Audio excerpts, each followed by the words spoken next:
Hey guys, this is Coach Bricks back with the Prescription Health podcast here, and I'm honored once again to have my man Dr. J on.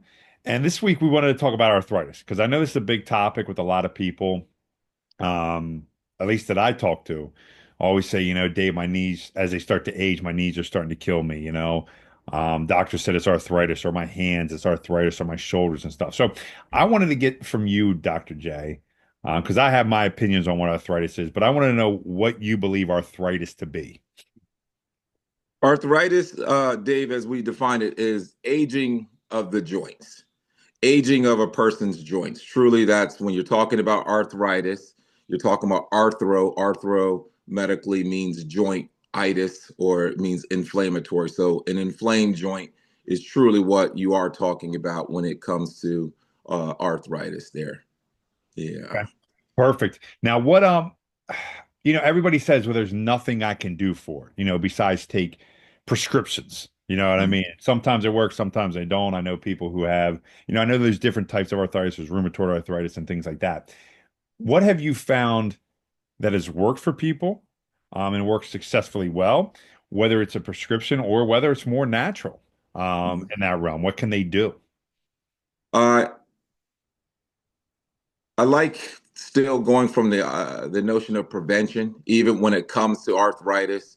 You're right, Dave. What can a person do before they get to that point where the joints are speaking to the body and telling them that something doesn't feel right, something is wrong, and sometimes a person can feel that it's a little too far gone by that point. Sometimes when they are coming in, but I do often make a person aware that there are still many things that can be done to lower a person's symptoms of arthritis or how inflamed that their bodies are. Okay. It does still come down to inflammation, even when it comes to arthritis, because that is what is breaking down the joint or causing the nerves around the joint to become inflamed. And that's what makes a person's body more hyper aware to that hip, that knee, that neck, that shoulder, you name it there. So, still finding out what each individual, what is inflaming their body. Plain picture. I have some, Dave, in their 20s and 30s that come in and complaining about hips and knees as if they're in their 60s and 70s. And I often say, hey, you're way too young to have had 60 years of wear and tear on that joint. I understand you may be in that borderline normal weight, overweight, but not even at an obese range where okay, the obesity, the compact nature on the joint is causing, an earlier form of arthritis. But you look more at, hey, what is inflaming a person? And Dave, that's when you start to hit what I call sweet spots or sore spots with the person. That you're right. They say I don't want to take anything, but what can I do?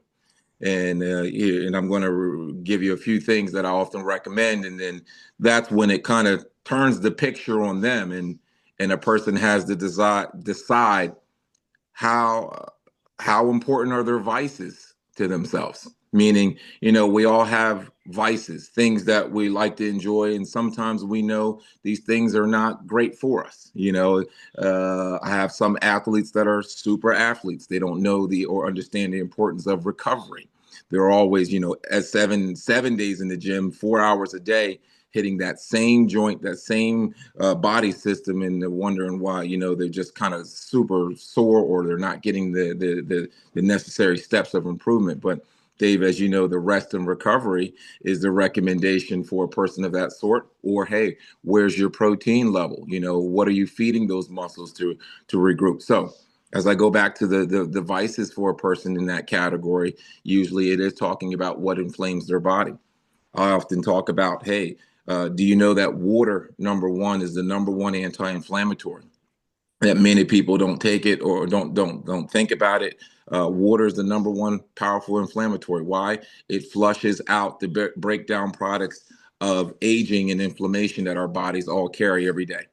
Anyone who's blessed to live every 24 hours, you build up a certain amount of breakdown products just by being alive that guess what? Need to get out of your system or they sit around and continue to wreak havoc.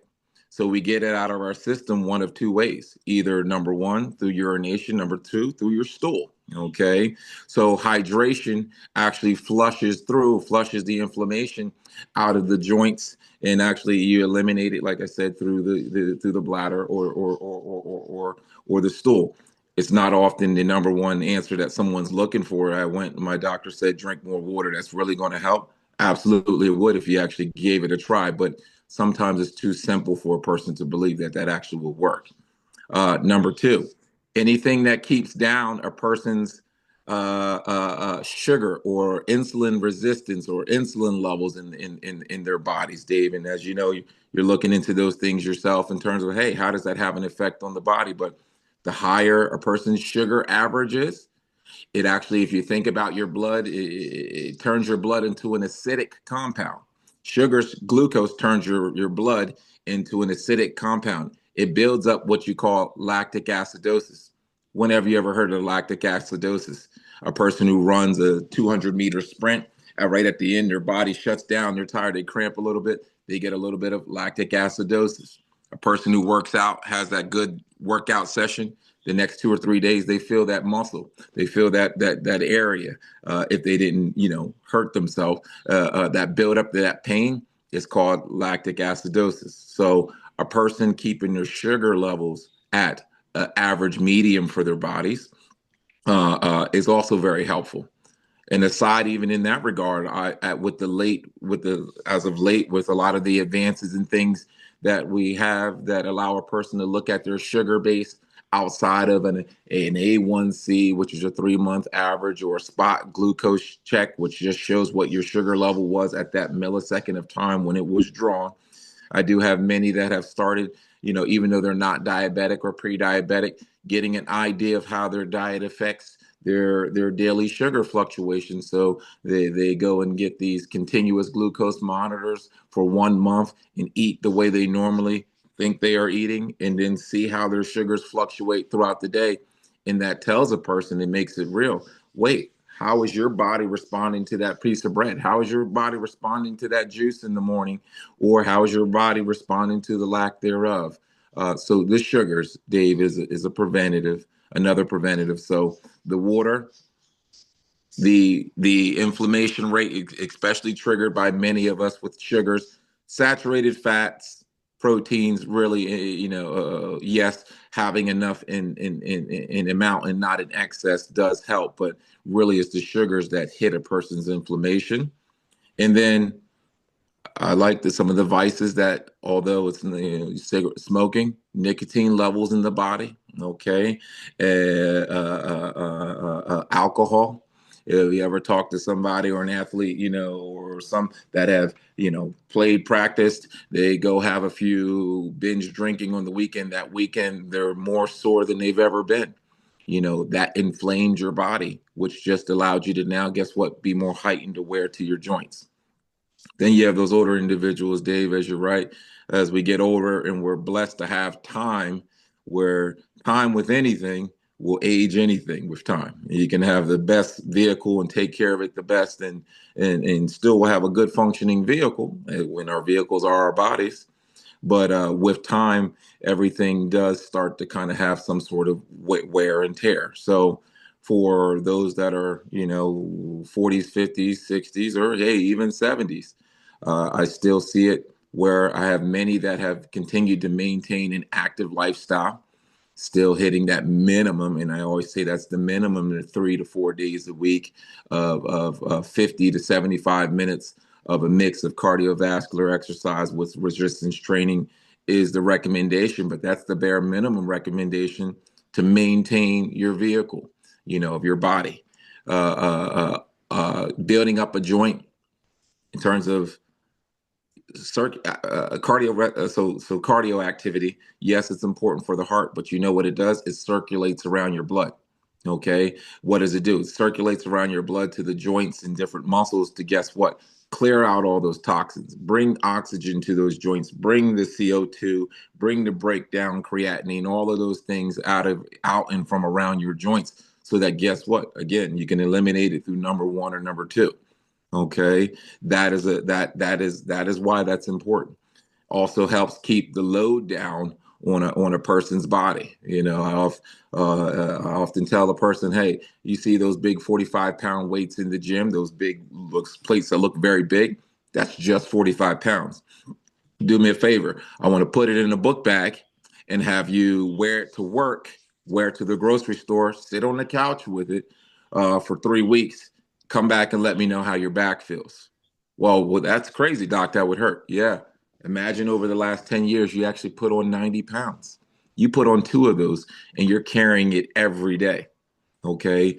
You got used to it, sort of, but after a while, the body says, look, you're compounding these forces every day that are accelerating a person's arthritis.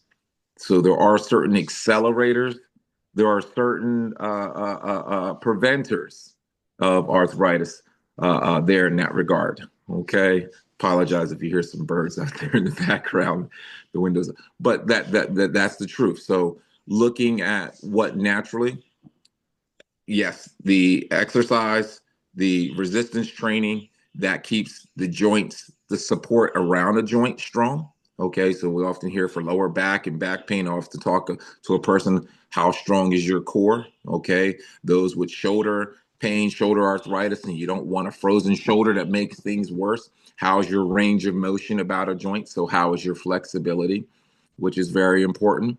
Okay, all of those things, Dave, are very important when it comes to arthritis there, prevention. Yeah, I think there's so many good points in there, and I think that's what people misunderstand.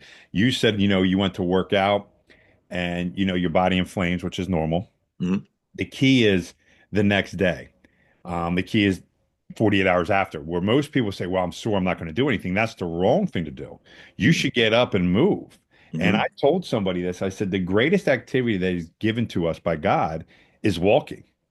You know what I mean? You could talk Hmm. about, lifting weights, squatting, and all this kind of stuff, but Yeah, walking is one of the greatest exercises. Not running, yeah. but walking Hmm. is the greatest thing because it flushes so much out of your body as you move. Hmm. Not standing, but actually walking. So I always tell Hmm. people, a lot of my athletes will ask me, what should I do on my day? Should I just rest and not do anything? I'm like, no, that's the worst Yeah, thing. I say, get yeah. up, go out for a walk, go out, get some movement in you because Hmm. that is, and I proved the point. Now, this isn't just with arthritis, but I proved the point. My daughter was not feeling the best of one day. So Hmm. she sat around, then had a game. Well, she didn't play extremely well. Now you could say, hey, well, she wasn't feeling well. But I said she sat around most of the day. Hmm. The next day or next week or whatever, she had a game. I got her up. And I Hmm. said, we're going to do this for 20 minutes. We're going to do this workout in the morning, 20 minutes. Man, she had a phenomenal game because her body was awake, her body was moving, her body flushed out all the stuff that was in there. And Hmm. then boom, she went out and had that. And I think that goes back to, a lot of the stuff with the arthritis, how to mitigate this. Like you said, drinking the water, making sure we're pumping that stuff out because that stuff likes to sit in there if we don't move it. And so Hmm. many people say, well, I don't know how to get rid of arthritis. Well, there it is. Coach Joe just told you here. Here it is, very basic. You got to get the body moving. I think one of the things that I like and I tell people to do is just normal bouncing. So bouncing up and down for like a minute in the morning. After you Hmm. wake up, you get your body moving, get the lymphatic system moving. Yep. The nice little, people get on rebounders and stuff like that. But I said you can just do it on the ground and just Hmm. move. And it's so basic and simple. Anybody can do it, but they get to the point where it gets bad, Yes. and then they got to go see a doctor. But you could have done a lot of things to mitigate this. Um, well before this. So one of the questions I did want to ask you, Coach, Yeah. Joe here, is if they do get arthritis, okay, Okay. you told some of the things that you could do, okay, Hmm. drinking more water, doing those things. Say it's pretty almost to the point. I've seen people where it's almost like to the point of crippling. Um, Uh-huh. what can they do at that point? Where can they start to get themselves back before, add the water in, add the movement in. But Yeah. what else can they do to get them out of some of that, get them start to get some relief before Hmm. they get back to a more of a maintenance style type. Hmm. Hmm. Dave, the trigger with you're talking about somebody who's already there in that inflamed state, complaining about these symptoms or arthritis that we talk about. How do they get back? I do agree. And so, Dave, when it comes to inflammation and with arthritis, I often educate a person when they're on a treatment plan or a treatment regimen, and they often ask about So how long will this take? And I'm not even talking about surgeries. This has nothing to do with, surgical intervention for arthritis that unfortunately has kind of been too far gone, and there's not going to be much that reverses. So, but that's a whole different category. But for this person who's in an inflamed state trying to get back to a better health state, I often tell them you have to knock down inflammation until it's completely out before you have moved on from that bout of inflammation. Well, what do I mean by that? Person came in a few weeks ago. She rolled an ankle. She's in her 40s. She, overall not too bad. Rolled her ankle. Yes, the next day or two, or for that week, the ankle was sore. Appropriately, she rolled an ankle. There's an injury there. But then she started to complain about her knees, her shoulder, her wrists. Started to build up this arthritis, and she was complaining about joints that had no injury to them. I was trying to explain to her, so what did you do during that period of time when you had that ankle injury? Yes, I did rest it. I did put a little bit of ice on there. No, I didn't do any heat. I'm not a big anti-inflammatory person, so I just kind of allowed time, and rightfully so. But she kind of shared what she did go ahead and do.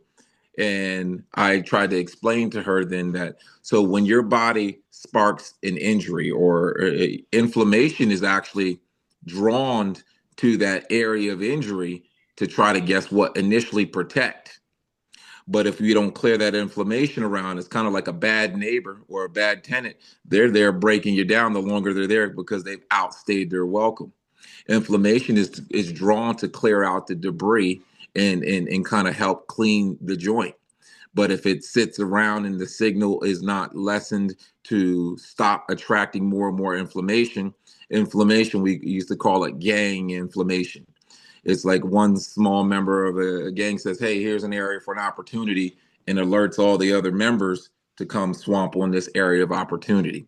Inflammation is actually the same. So that inflammation that she had initially to that ankle attracted other receptors in her body to start triggering more levels of inflammation to build. Okay. The body is all one unit. So even though it's hurting in one area, some of those inflammatory factors circulate around in your blood, and they love to settle in the joints.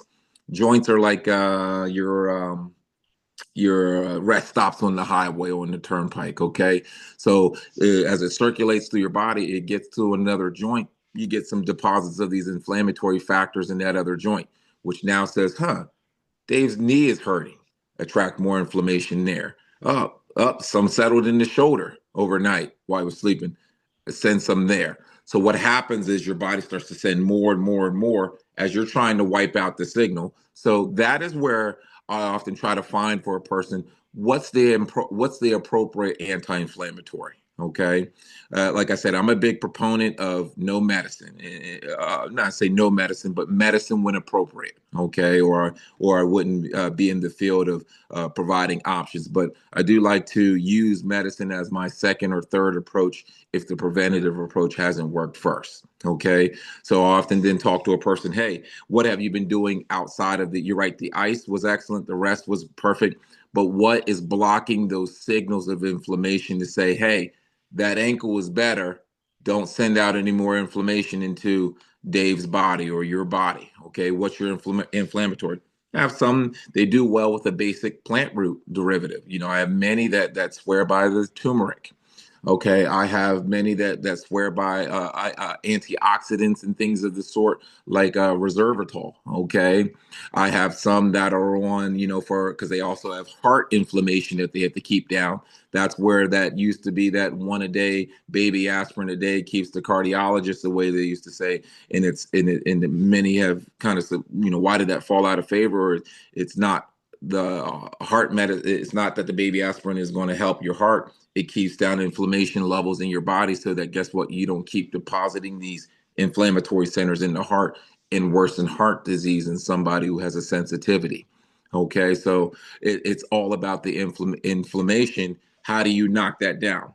As I was saying with inflammation, you go from this level, you're knocking it down, but it's like a fire. It's not all the way out. as they used to teach us as Boy Scouts, until you see that last singe, that fire is not out.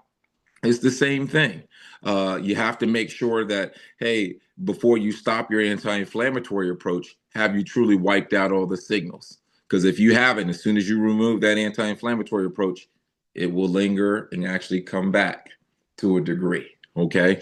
Some person's anti-inflammatory approach, like you mentioned with your daughters, guess what? Get up and get moving. Get moving. You're right. You sit and you can become a little bit more stiff, and your performance is even affected more. But the anti-inflammatory regimen in her regard, and that's why you cater to each person, was to actually get that out of your system where there's no more signals being alerted. So I do, in that regard, I do talk to a person about what's safe for them. Is it something more of a natural or, organic plant root derivative? You have resveratrol, you have turmeric, you have epicayton. There are different kind of more natural or less, I don't want to say less pharmaceutical because they're all created, in a blend, but that keeps the person's inflammation rate down. And then, yes, you do still have your basic, in moderation, meaning, hey, when you really need it, that's when you use it. When you don't need it, you don't revert to it. That's where you have, some people consider, hey, the Tylenol or the ibuprofen for those who can. What that is supposed to do is actually they block anti-inflammatory triggers that are causing your inflammation levels to build. And they give your body time to clear out that inflammation by blocking the signal so you don't get more. And then your body eventually clears this area over here. And then there's nothing to attract once your body has cleared out over here. I think you bring up so many good points there. And it all comes back to, I think, what you and I are in agreement with, this inflamed state. Our bodies are constantly inflamed and it constantly causes us the issue. Mm-hmm. Whether it's some type of, sickness, whether it's some type of disease, arthritis, everything comes back to inflammation. If people realize Mm-hmm. that most of this stuff is manageable and treatable without all pharmaceuticals or surgery and things of that nature, Mm-hmm. we'd be much better off Mm-hmm. because it's just amazing what we could do and how we can do it. And I think that's what our program is geared towards, getting rid of the inflammation so you can feel good, not Mm-hmm. just with arthritis, not just with diabetes, not just with anything, but the inflamed state. Mm-hmm. Get out of that chronic inflammation to feel Mm-hmm. the way you're supposed to feel Mm-hmm. throughout your whole life. Mm-hmm. And I think, you bringing that up with arthritis, and that's why I wanted to talk on that today, because people do come up to me with and ask that question. Mm-hmm. It's manageable. It's treatable without, like you said, a lot of the drugs that are out there. But you got to be willing to get rid of the inflammation and you got to Mm-hmm. flush it out and you got to do Mm-hmm. all the basics to get there. So, Dr. Joe, I mean, honestly, once again, it comes back to what we say, the Yeah. information, and that's what our program is all geared towards, getting people to understand how to treat themselves, how to Mm-hmm. feel better, how to Mm-hmm. move with our prescription health, and fitness program that, we have started up, getting underway here to get Mm-hmm. people where they need to go. So, any last words that you wanted to add in here when it comes to arthritis or anything like that? Yes, one topic that we did not touch on today, but we'll touch on in one of our next upcoming podcasts is I often say to some older individuals that, what is arthritis of the mind? And I often get what do you mean arthritis of the mind? That's this notion of where everyone is concerned about memory loss, change in cognition. Well, everyone is now concerned about, the dementia, which is a whole umbrella. There's over 100 different causes of dementia. People just know of Alzheimer's, which is the most common form of dementia, but it's one of the other 50 different kinds of dementia that have 100 different causes. But aging or inflammation of the mind, which we'll touch on at some point, Dave, can actually also, guess what, has already been shown to be reversed with use and exercise. And I have great proof to show that, but we'll save that until that next discussion and we'll go from there. Yeah, I agree with you because that's a whole program that we're working on. That's a whole program that we're going to change the whole landscape of this cognition, people's memory loss, and all that. So that's one of my big, big topics where we're going to get into it and really hammer that home. But I'm glad you brought that up because I think people miss that. Mm-hmm. Arthritis of the mind is huge and it's only getting worse, Yeah. the way I see it. But there are treatments out there, that you could start to reverse that and get yourself on the right path. You don't have to go down to the point of just sitting there and knowing that, oh, well, this person's going down the dementia route. There's nothing we can do. We're going to show you how to do that. So I agree with you. That's going to be one of our next topics that we really dive into. So, Coach Joe, I greatly appreciate it, my man. Doctor, for being on once again, taking the knowledge, breaking it down, and keeping it simplified, making it simple as possible. We're not using all those big terminologies. People are looking at you like, what the heck did he just say? Yeah, You always do exactly. that well. So, guys, continue to follow us, continue to reach out. Let us know how we can help you personally. We have our program in place, Prescription Health and Yep. Fitness. I'm in It's March. actually rxhealthandfitness.com. You guys can go check us out online, and all the information is in the box here. All right, the subject box at the bottom on YouTube here. All right, so you guys have a blessed day. God bless you. Dr. Joe, thank you, my man, and you have a blessed day. You too, Dave. Thanks again.